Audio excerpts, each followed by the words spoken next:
My gold-digger daughter-in-law and my son humiliated me for years. When my wife passed away, I kept secret our $8 million net worth. Before dividing the inheritance, I tested them by asking to borrow $50. She slapped me so hard I fell. Go work, old parasite. On Monday, I sold their house, left a note, and posted a photo that made them scream. I'm glad to have you here. Follow my story until the end and comment the city you're watching from, so I can see how far my story has reached. My name is Henry, and I'm 63 years old. 6 months ago, I buried the love of my life, Margaret, after 42 years of marriage.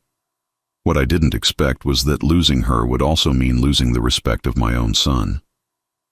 I was sitting at my small kitchen table that Thursday morning, staring at a stack of bills I couldn't pay. Not because I didn't have the money, that's a story for later, but because I had no access to it. Leonard, my 35-year-old son, controlled everything now. At least, that's what he thought. The apartment Leonard and Lucy had generously let me move into after Margaret's funeral was barely 800 square feet. The walls were thin, the heater barely worked, and the neighbors upstairs seemed to enjoy rearranging furniture at 3 in the morning. But I was grateful. They reminded me daily. Grateful to have a roof over my head. Grateful that my son cared enough to help his struggling father. The irony wasn't lost on me. I heard the familiar click of high heels on the hallway tiles before Lucy's voice pierced through my morning coffee. She never knocked. Why would she? This was technically their building, their investment property, as she loved to remind me. Henry, we need to talk. I looked up to see my daughter-in-law standing in my doorway, her platinum blonde hair perfectly styled despite it being barely 9 in the morning. Lucy was 32, beautiful in that artificial way that cost thousands of dollars to maintain, and she knew exactly how to use her looks to get what she wanted from my son. Good morning to you too, Lucy. She rolled her eyes and stepped inside, not bothering to close the door behind her. Leonard and I have been talking, and we think it's time you started contributing more to your living expenses here. I set my coffee cup down carefully. I thought we agreed that helping with the utilities was enough for now. That was before we realized how much extra you're costing us.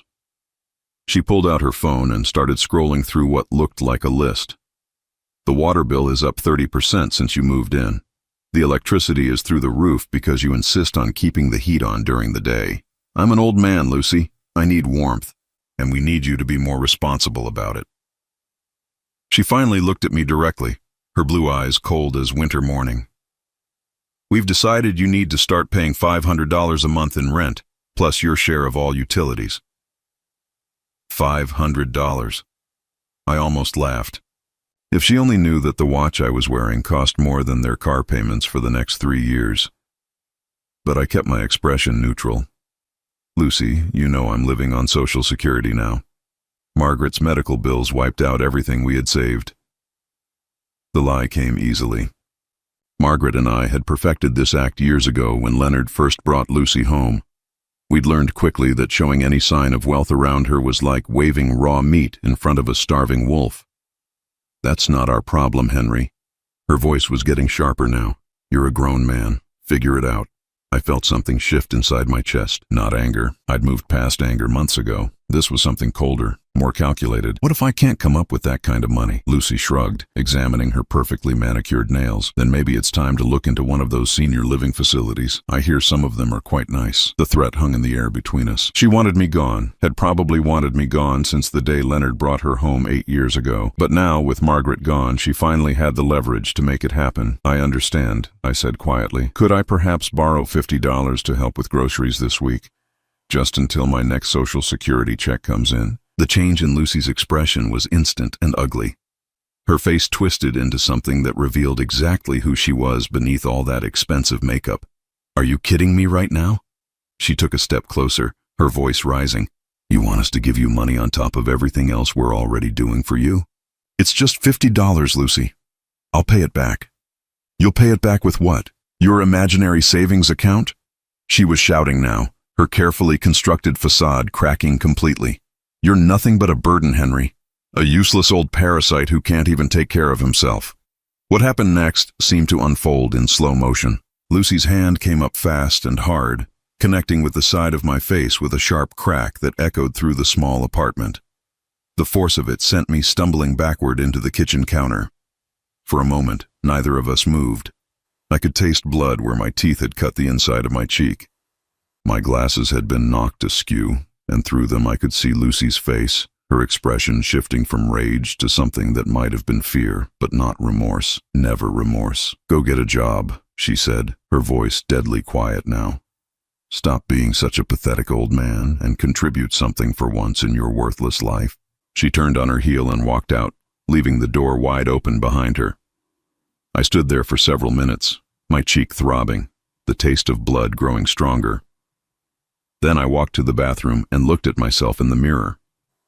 The left side of my face was already starting to swell, an angry red handprint clearly visible across my cheek. That's when I started to smile. For 6 months, I'd been playing the role of the grieving, helpless widower. For 6 months, I'd watched my son stand by silently while his wife treated me like garbage. For 6 months, I'd waited to see if there was any decency left in the boy I'd raised. The handprint on my face was my answer. I walked back to the kitchen and picked up my phone. It was time to make some calls, time to set things in motion that I should have started the day Margaret died, time to remind my son and his wife that underestimating someone can be a very expensive mistake. But first, I needed to document this moment. I took a photo of my face with my phone, making sure the handprint was clearly visible. Then I sent a quick text to my lawyer, James Morrison, whom Leonard and Lucy didn't even know existed. "James, we need to accelerate our timeline. Can we meet tomorrow?" His response came back within minutes. "Of course, Henry. Everything all right?" I touched my swollen cheek and felt my smile grow wider. "Everything is perfect. It's time." That evening I sat in my small living room with an ice pack pressed against my cheek, letting the memories wash over me. Not the painful ones from this morning, but the ones from 8 years ago when Leonard first brought Lucy home for dinner. Margaret had spent hours preparing Leonard's favorite meal, her famous pot roast with all the trimmings. She'd been so excited to meet the girl who had captured our son's heart, as she'd put it. I remember watching her fuss over the table settings, making sure everything was perfect. Lucy had walked into our home that night, wearing a dress that probably cost more than most people's monthly salary. She'd complimented Margaret's cooking with just the right amount of enthusiasm, asked about our family photos with seemingly genuine interest, and laughed at all my terrible dad jokes. But I'd caught her scanning our living room when she thought no one was looking. Her eyes had lingered on Margaret's antique jewelry collection displayed in the china cabinet, the original artwork we'd collected over the years, the expensive Persian rug that had been Margaret's grandmother's. I'd seen that look before in business. It was the look of someone calculating value. "She's lovely," Margaret had whispered to me later as we cleaned dishes, "but something feels off. I can't put my finger on it." Margaret's instincts had always been sharper than mine. She'd built her own successful accounting firm from nothing, had a gift for reading people that had saved us from countless bad business deals over the years.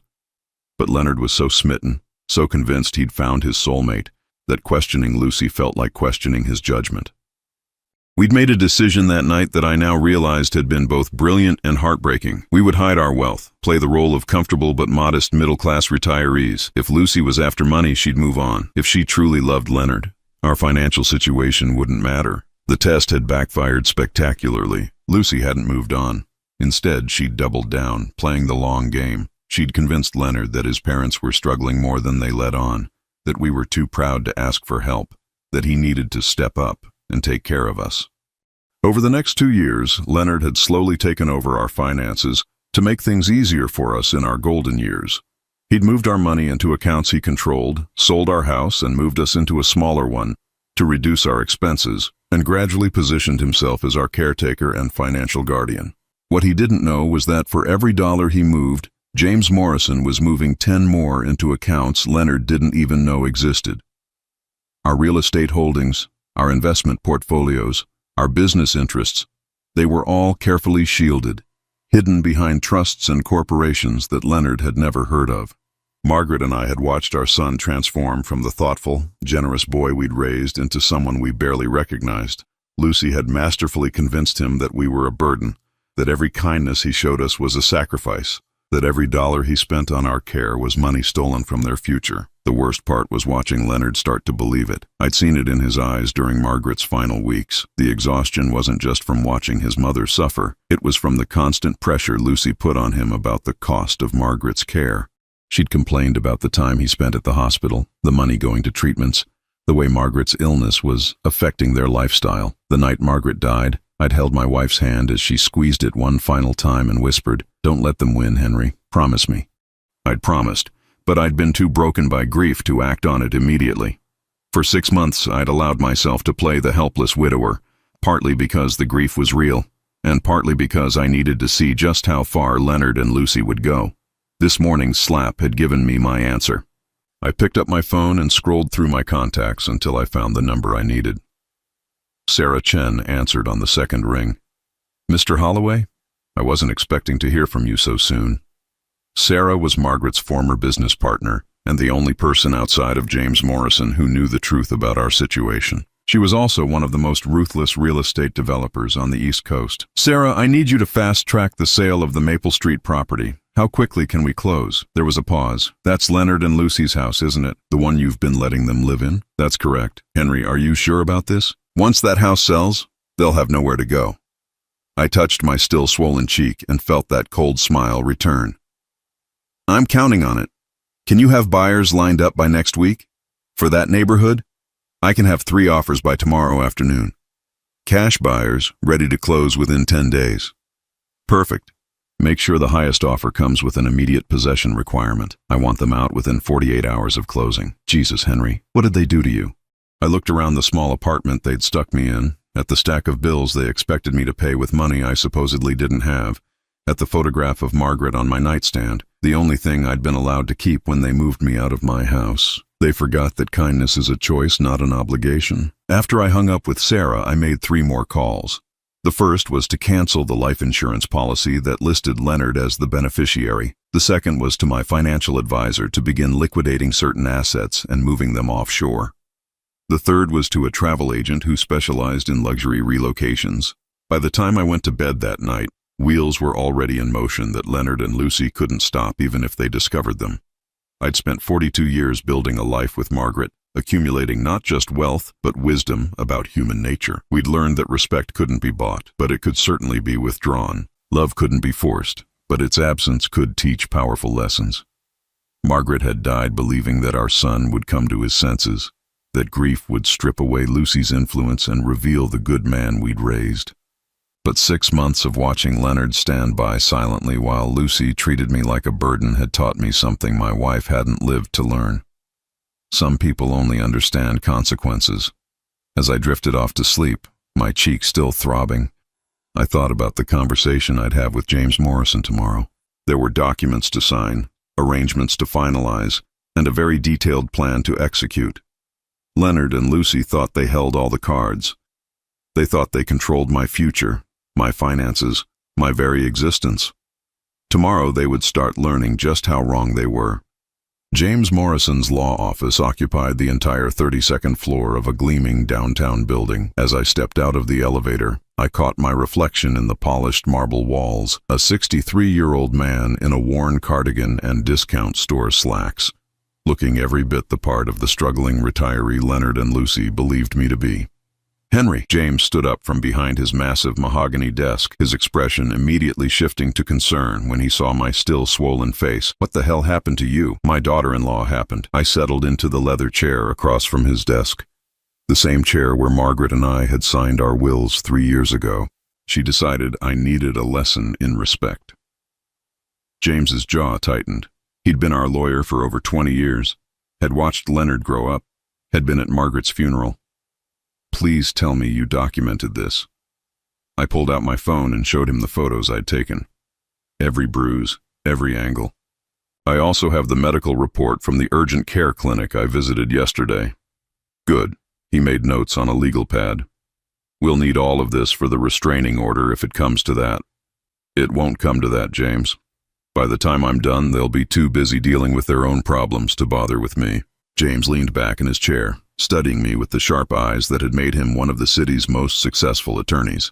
"You're ready to pull the trigger on everything?" "Past ready." He opened a thick file on his desk, one that Leonard and Lucy would be shocked to know existed. "Let's review what we're working with, shall we?" For the next hour, James walked me through the financial empire that Margaret and I had spent 4 decades building. The numbers were staggering, even to me sometimes. Our primary residence, The house Leonard and Lucy currently lived in was worth $1.2 million. But that was just the beginning. We owned 17 other properties scattered across 3 states, including 2 apartment buildings, a small shopping center, and a vacation home in the Hamptons that we'd never even told Leonard about. Our stock portfolio was worth $3.4 million, carefully diversified across blue-chip companies and emerging markets. The accounting firm Margaret had built and sold 15 years ago still generated royalty payments of nearly $200,000 annually through a consulting agreement that wouldn't expire for another decade. Then there were the business investments, a restaurant chain that had exploded in value, a tech startup that had gone public, and a small manufacturing company that produced specialty parts for the automotive industry. Current total net worth, James said, running his finger down a column of figures, $8.7 million. $8.7 million. While Lucy was slapping me around and demanding $500 a month in rent for a 800-square-foot apartment. While Leonard was lecturing me about being more financially responsible. While they both treated me like a charity case who should be grateful for their scraps. The beautiful thing, James continued, is that legally, they have no claim to any of it. Leonard's name is on exactly one account, the small checking account with about $12,000 that you use for daily expenses. Everything else is in trusts, corporate holdings, or offshore accounts. I nodded. What about the house sale? Sarah called me this morning. She has 4 cash offers. Highest one is $1.4 million. The buyers want to close next Friday and take possession immediately. The house will be sold out from under them before they even know it's on the market. And they can't stop it? The house is in your name, Henry. Has been since you bought it 30 years ago. Leonard never had any legal claim to it, despite what he might think. I felt a deep satisfaction settling in my chest. What about the insurance policies? James flipped to another section of the file. All canceled as of yesterday. The life insurance policy that would have paid Leonard $2 million upon your death? Gone. The disability insurance that would have covered your medical expenses with him as the beneficiary? Also gone. And the will? Completely rewritten. As it stands now, Leonard will inherit exactly $1. Lucy gets nothing. The rest goes to charity, with a small provision for a trust to maintain Margaret's gravesite. $1. After years of positioning himself as my caretaker and financial guardian, after allowing his wife to treat me like garbage, after standing silently while she physically assaulted me, Leonard would inherit exactly $1. The irony was delicious. There's one more thing, James said, his tone shifting to something more serious. The apartment you're living in, that's also yours. I looked up sharply. What? You bought that building through one of your shell corporations 18 months ago. Sarah found it for you, remember? You said you wanted a place where you could observe how Leonard and Lucy treated you when they thought you were completely dependent on them. I did remember now. It had been Margaret's idea, actually. She'd wanted to see how Leonard would react if we appeared to lose everything, if we needed his help to survive. It was supposed to be a temporary test, a way to gauge his character before we finalized our estate planning. So I'm paying them rent to live in my own building? Technically, you're paying Leonard rent through a property management company that you own. The money goes in a circle right back to your own accounts. The absurdity of it hit me like a wave. For 6 months, I'd been playing the role of the helpless tenant while literally owning the building I lived in. Leonard had been collecting rent from me to pay a mortgage on a property that I owned. How much do they think they make from that building? James consulted another file. According to the property management reports Leonard receives, the building generates about $4,000 a month in rental income after expenses. What he doesn't know is that it actually generates almost $12,000. The difference has been going into an account earmarked for building maintenance and improvements. And if I decide to sell it, you could have them evicted within 30 days and sell it within 60. Current market value is around $700,000. I sat back in the leather chair, processing the full scope of what we'd built. Margaret and I hadn't just accumulated wealth. We'd created a financial fortress that was completely invisible to our own son. James, I want you to prepare eviction notices for Leonard and Lucy, both from the house and from the apartment building. Henry, are you sure? This is pretty nuclear. I touched my cheek, where a faint bruise was still visible despite the makeup I'd applied to cover it. They made their choice when Lucy decided to put her hands on me. I'm just making mine. What's your timeline? I want them out of the house within 48 hours of the sale closing. As for the apartment building, give them standard 30 days notice, but make it clear that there will be no extensions, no negotiations, no second chances. James made notes on his pad. And where will you be during all this? I smiled for the first time since entering his office. That's the best part. Remember that property we looked at in Tuscany 3 years ago? The one Margaret fell in love with? The villa near Montalcino? You bought that? Margaret and I put the deposit down 2 weeks before she died. She made me promise to follow through with the purchase, even if she wasn't there to enjoy it with me. James whistled low. How much did that run you? $2.8 million, but it came with 25 acres of vineyards and olive groves. The previous owner also threw in all the furniture and a staff that's been maintaining the property for generations. So while Leonard and Lucy are getting evicted from properties they thought they controlled, I'll be settling into my villa in Tuscany, probably with a glass of wine made from grapes grown on my own land. James laughed, the first genuine laugh I'd heard in months. Margaret would have loved this. Margaret planned this, I corrected him. She always said that if Leonard chose Lucy over family, we should make sure he understood the full cost of that choice. We spent the rest of the meeting finalizing details. The house sale would close next Friday at 2 p.m. The eviction notices would be served Saturday morning. The apartment building would be sold within 60 days, forcing Leonard and Lucy to find somewhere else to live with no warning and no financial safety net. By the time I left James's office, I felt lighter than I had in months. Not just because of the plan we'd set in motion, but because I finally understood what Margaret had been trying to teach me in those final days. Love doesn't mean accepting abuse. Family doesn't mean tolerating disrespect.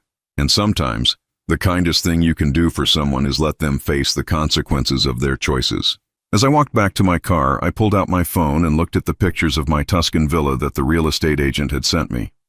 Rolling hills covered in vineyards, a stone house that had been standing for over 300 years, and gardens that overlooked some of the most beautiful countryside in the world. In less than 2 weeks, that would be my home. Leonard and Lucy had no idea that their world was about to collapse around them. They thought they held all the power, all the control, all the cards. Soon, they would learn that underestimating someone can be the most expensive mistake you ever make. The house sale closed on a Friday afternoon at exactly 2:15 p.m. I sat in James's conference room, signing document after document, while the buyers, a young couple with twin toddlers, excitedly discussed their plans for the backyard where Leonard had played as a child. The previous tenants, the wife asked, when exactly do they need to be out? They'll be gone by Sunday evening, James assured her. The new owners can take possession first thing Monday morning. I signed the final paper and accepted a cashier's check for $1.4 million. Leonard and Lucy had no idea that in the space of 15 minutes, I'd just sold the house they considered theirs and pocketed enough money to buy a small European country. Congratulations, Mr. Holloway, the real estate agent said, shaking my hand. I hope you enjoy your retirement, if she only knew. That evening, I sat in my small apartment, staring at the letter I'd spent 3 hours writing. It needed to be perfect, not cruel, not gloating, but absolutely clear about what was happening and why. Leonard and Lucy. By the time you read this, I will be gone. The house you've been living in was sold today to a lovely young family who will take possession on Monday morning. You have 48 hours to remove your belongings. You may be wondering how this is possible, since you believed you were taking care of your poor, struggling father. The truth is that your mother and I have been watching you both for the past 8 years, waiting to see who you really were beneath the surface. Lucy, your performance has been flawless. From the moment you walked into our home, you calculated our worth and decided how to extract it. You convinced my son that we were a burden while systematically positioning yourself to inherit everything we'd worked for. Leonard, you allowed your wife to treat me like garbage because it was easier than standing up to her. You let her convince you that I was pathetic, useless, and dependent on your charity. The reality is that your mother and I accumulated a net worth of approximately $8.7 million during our marriage. We owned 17 properties, maintained extensive investment portfolios, and built businesses that continue to generate substantial income. You knew about none of it. While Lucy was demanding $500 a month in rent from me, I was earning more in investment returns each day than most people make in a week. While you were lecturing me about being financially responsible, I was making decisions about millions of dollars in assets. The apartment building you've been collecting rent from? I own it. I've I've been paying you rent to live in my own property while you brag to your friends about being my landlord. The life insurance policy that would have left you $2 million, canceled. The will that would have made you wealthy beyond your dreams, rewritten. You will inherit exactly $1, Leonard. Lucy will inherit nothing. I'm not doing this out of spite or revenge. I'm doing this because your mother asked me to. In her final days, she said that if you chose Lucy's cruelty over family loyalty, we should make sure you understood the full cost of that choice. The physical assault Lucy committed against me last week was simply the final confirmation of what we'd already decided. I have photos, medical records, and witness statements. If either of you attempts to contact me or challenge any of these decisions, I will pursue both criminal charges and a civil lawsuit. I am leaving the country permanently. Do not try to find me. Do not attempt to contact me. As of Sunday, you are both dead to me. You had 8 years to show basic human decency to the man who raised you, Leonard. You chose instead to listen to a woman who saw dollar signs every time she looked at our family photos. I hope it was worth it. Henry. P.S. Lucy, you may want to find a job, a real one this time. Leonard, you may want to find a wife who loves you more than she loves your bank account. Unfortunately, you no longer have a bank account worth loving. I folded the letter carefully and placed it in an envelope with both their names on it. Tomorrow morning, I would leave it on their kitchen counter and disappear from their lives forever. But first, I had one final task. I walked to my bedroom closet and pulled out 2 suitcases, the only luggage I would need for my new life. Most of my belongings would stay behind. After all, you can't take much when you're starting over at 63. What I could take, however, were the things that mattered. Margaret's wedding ring, which I wore on a chain around my neck. Photo albums that Leonard had never bothered to look at. A few books that had shaped my thinking over the years. And a small wooden box that contained every letter Margaret had written me during our 4-decade marriage. As I packed, I thought about the conversation I'd had with my travel agent that afternoon. Your flight leaves Sunday evening at 11 p.m., she'd told me.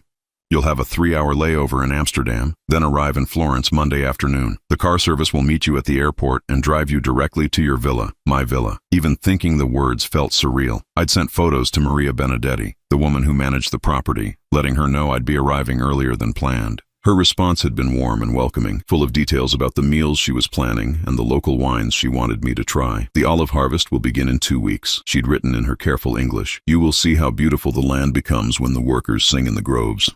I'd never heard workers sing during a harvest. I'd never owned land that produced food and wine.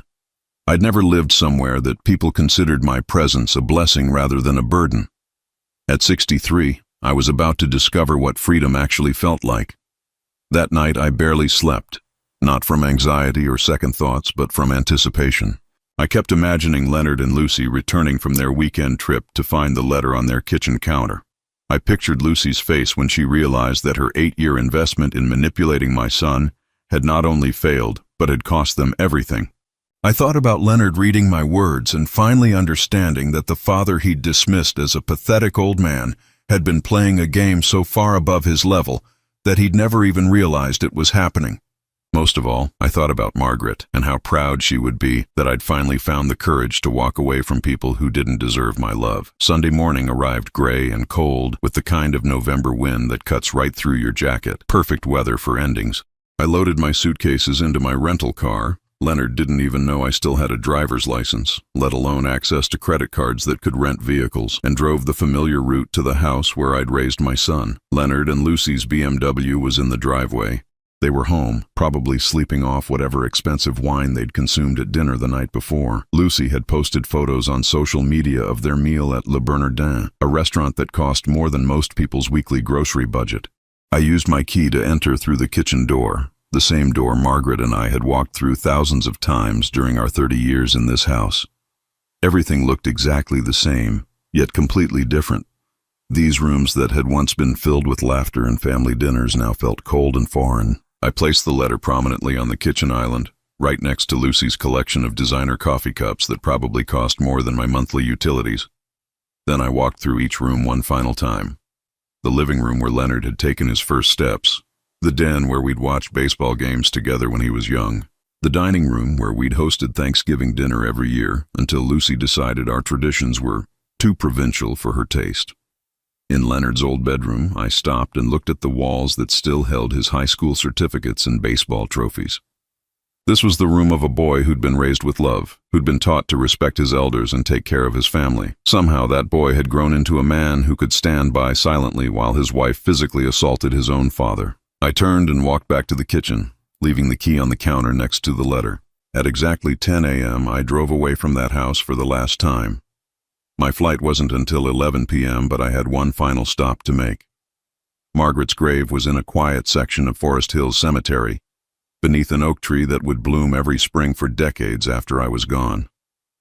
I knelt beside her headstone and told her about everything. The letter, the house sale, the villa in Tuscany, the look on James's face when we'd finalized all the paperwork. I kept my promise, I whispered to the cold granite.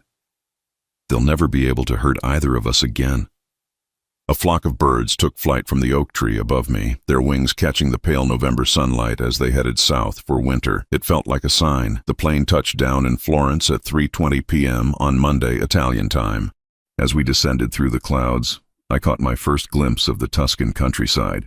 Rolling hills dotted with cypress trees, ancient stone buildings that had weathered centuries, and vineyards that stretched as far as the eye could see. I was free. The customs officer barely glanced at my passport before stamping it with a crisp thud. "Welcome to Italy, Signor Holloway. Business or pleasure?" "Home," I said, surprising myself with the certainty in my voice. "I'm going home." Maria Benedetti was waiting for me in the arrival area, exactly as promised. She was a woman in her early 50s with kind eyes and calloused hands that spoke of years working the land. When she saw me approaching with my 2 suitcases, she broke into a smile that could have powered the entire airport. "Signor Enrico."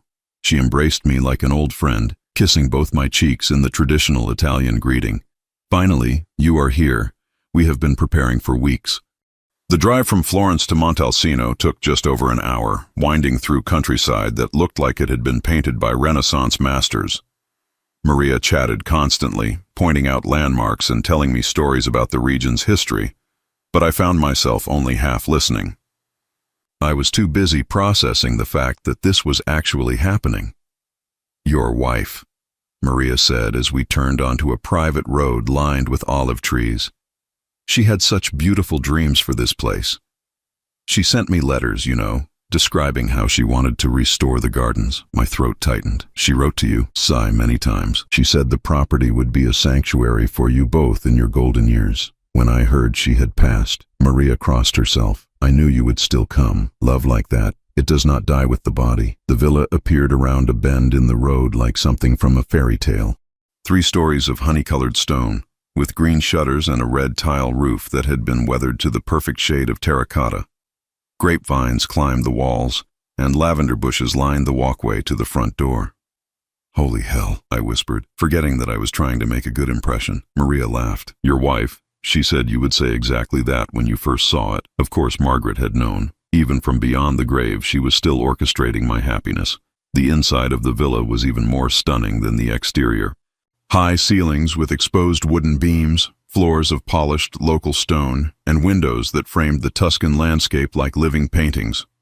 The furniture was antique but comfortable, pieces that had been crafted by local artisans and passed down through generations.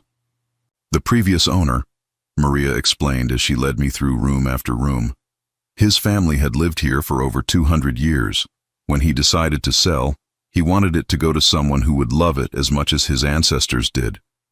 She showed me the kitchen, with its massive stone hearth and copper pots hanging from wrought iron hooks.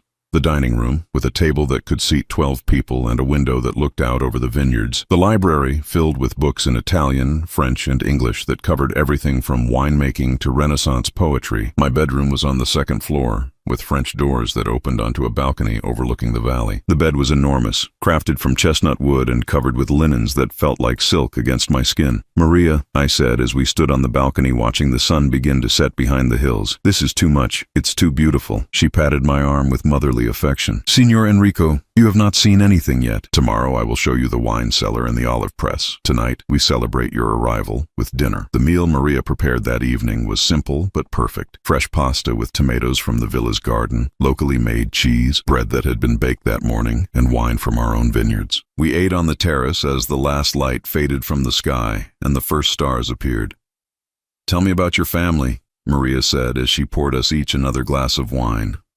I found myself telling her everything, about Margaret and our 42 years together, about Leonard and how proud we'd been when he was young, about Lucy and how she'd slowly poisoned my son against his own parents, about the years of abuse and manipulation that had led to my escape. Maria listened without judgment, occasionally refilling my glass or murmuring sympathetic words in Italian. When I finished, she was quiet for a long moment. "You did the right thing," she finally said. "Sometimes the greatest gift we can give someone is the opportunity to face the consequences of their choices. I hope so. Part of me wonders if I should have tried harder, fought for my relationship with Leonard.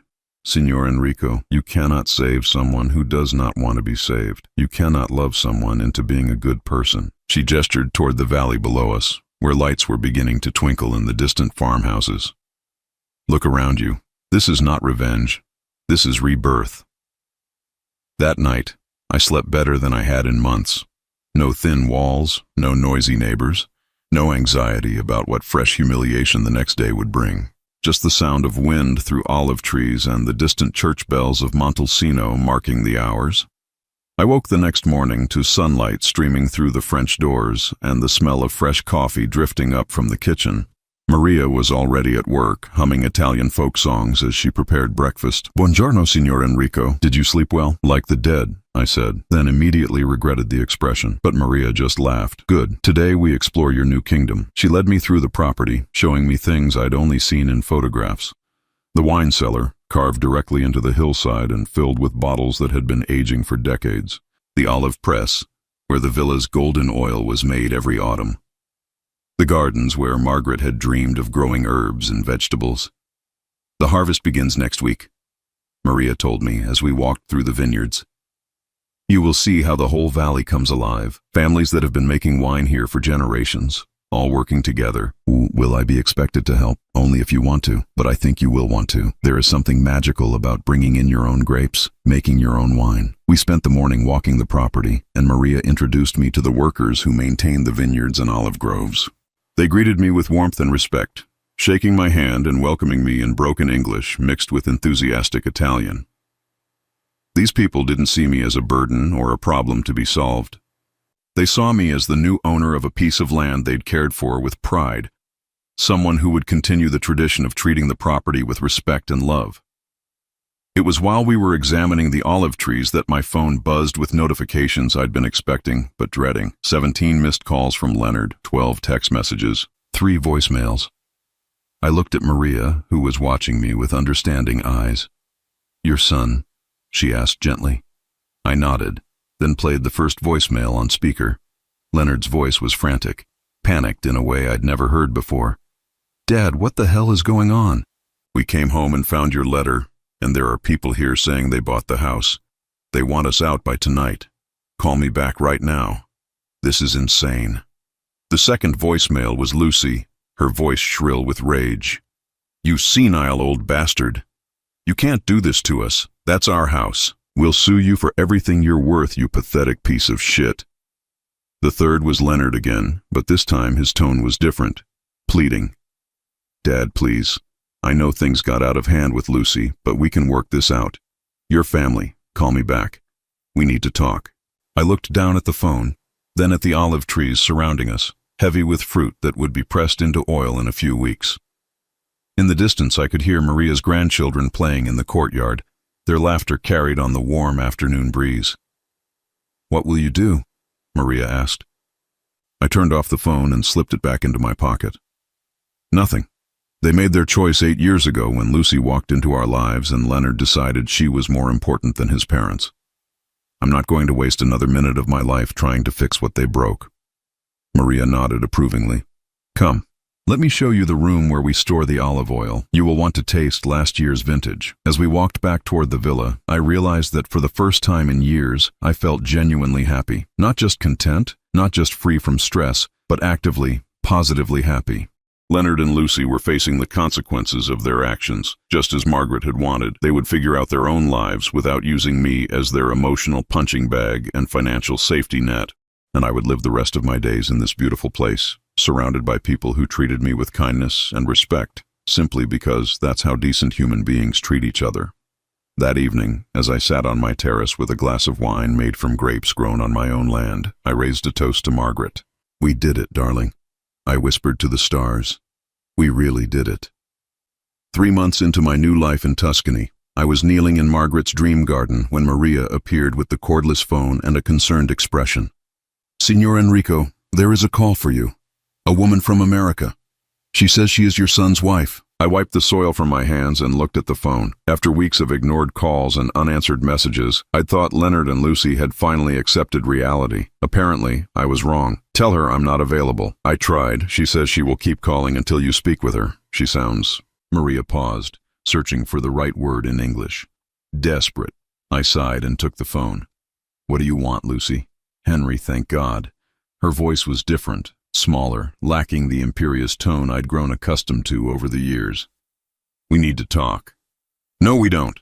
Please, just listen. I know you're angry, and you have every right to be, but Leonard didn't know. He had no idea about the money, about the properties. You have to believe that."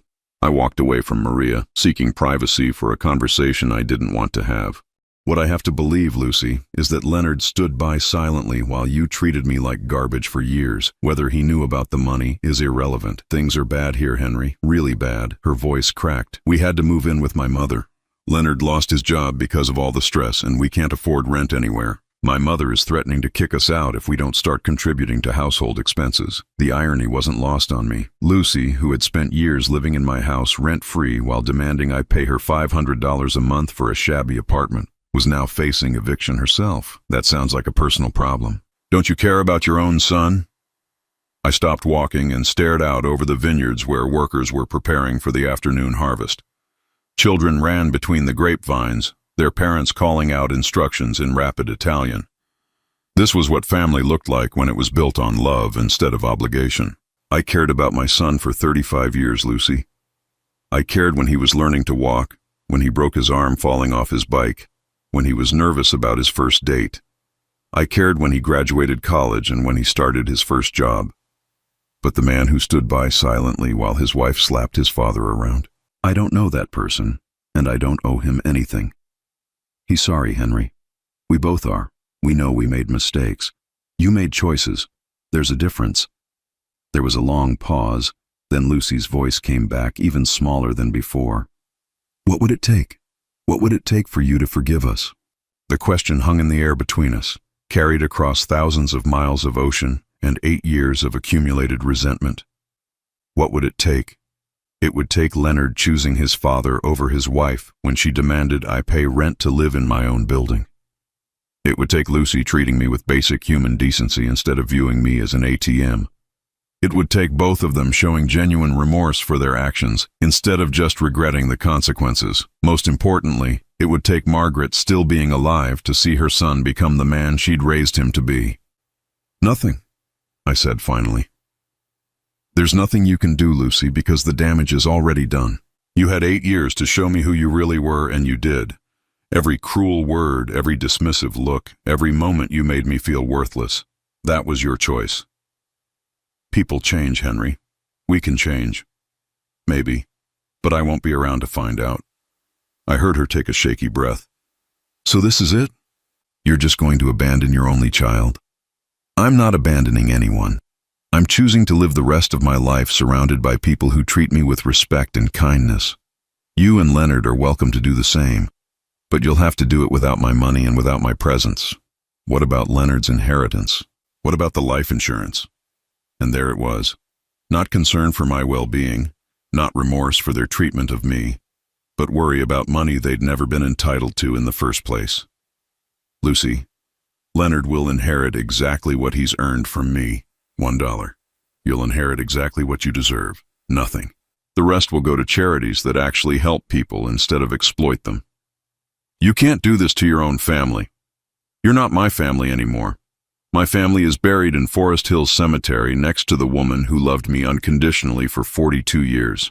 I hung up the phone and handed it back to Maria, who was waiting nearby with a glass of wine and the kind of understanding smile that comes from years of watching human drama unfold. She will call again, Maria said as we walked back toward the villa. Probably, but I won't be answering. That evening, I sat on my terrace with a letter that had arrived in the morning mail. The return address showed it was from James Morrison, and the thick envelope suggested legal documents. Inside, I found copies of court filings. Leonard and Lucy had hired a lawyer and were attempting to challenge my will on grounds of mental incompetence. They were claiming I'd been suffering from dementia when I made my financial decisions, that I'd been unduly influenced by unscrupulous advisors. I laughed out loud, the sound echoing across the vineyards. They were arguing that a man with dementia had somehow managed to secretly accumulate $8.7 million in assets, orchestrate a complex property sale, and relocate to a foreign country without their knowledge. It was perhaps the most ridiculous legal strategy I'd ever seen. James had included a note with the documents. Don't worry about this, Henry. Their lawyer is an ambulance chaser who took the case on contingency. I've already filed a response that includes the medical and psychological evaluations you underwent before leaving the country. The judge will throw this out within 60 days. I set the papers aside and picked up a different letter that had arrived in the same delivery. This one was from the local children's hospital in my old hometown, acknowledging a donation I'd made in Margaret's memory. Dear Mr. Holloway, it read, we are overwhelmed by your generous contribution of $500,000 to our pediatric cancer research program. This gift will fund critical research for the next 3 years and potentially save countless young lives. We would be honored to dedicate our new family consultation room in memory of your late wife, Margaret. $500,000. More money than Leonard and Lucy would see in the next decade, given to children who would benefit from Margaret's legacy instead of adults who had squandered her love. Over the following weeks, I made similar donations to organizations Margaret had cared about during her lifetime. An animal shelter that would build a new wing in her honor, a literacy program that would provide books to underprivileged children, a scholarship fund for young women studying accounting, following in Margaret's professional footsteps. Each donation felt like a conversation with my wife, a way of continuing the work she'd started and the values she'd lived by. Every dollar I gave away was a dollar that Leonard and Lucy would never inherit, and that knowledge brought me a deep sense of satisfaction. The grape harvest that year was extraordinary. I worked alongside families who had been making wine in this valley for generations, learning techniques that had been passed down through centuries.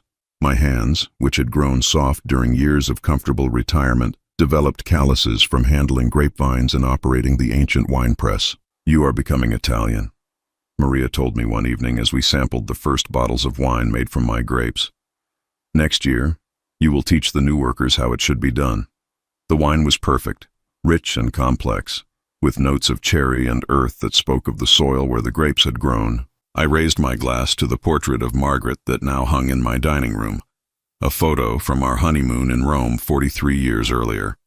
To new beginnings, I said, and meant it. 6 months after arriving in Tuscany, I received my final communication from Leonard. Not a phone call this time, but a letter forwarded through James Morrison's office.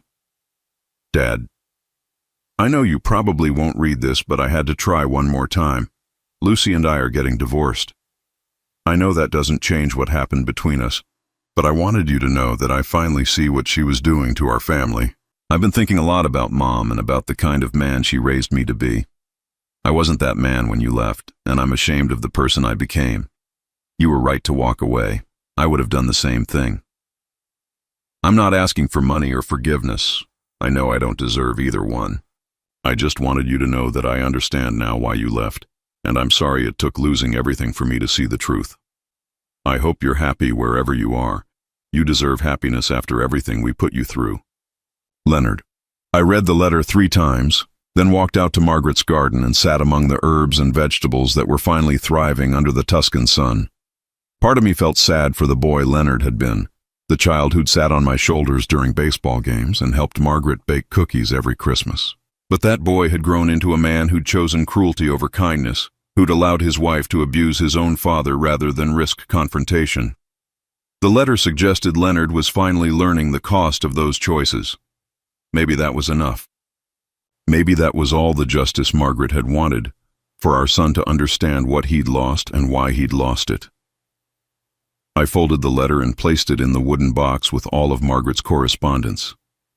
Then I went inside and wrote my own letter to James Morrison, instructing him to increase Leonard's inheritance from $1 to $50,000. Enough to help him start over, but not enough to undo the consequences of his choices.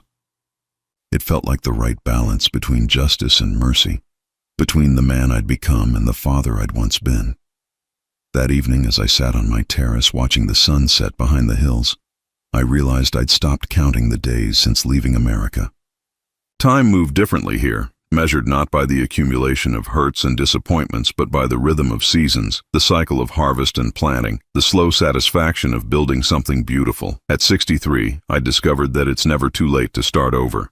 Never too late to choose dignity over dysfunction, peace over drama, love over obligation. Margaret's dream garden was in full bloom now, filled with tomatoes and basil, rosemary and lavender. The olive trees were heavy with fruit that would soon be pressed into golden oil. The grapevines showed promise of another excellent vintage. I had built a new life on the foundation of an old love, and it was more beautiful than anything I could have imagined. In the distance, church bells were calling the faithful to evening prayer, their bronze voices carrying across the valley like a benediction. I raised my glass to the stars that were beginning to appear in the darkening sky.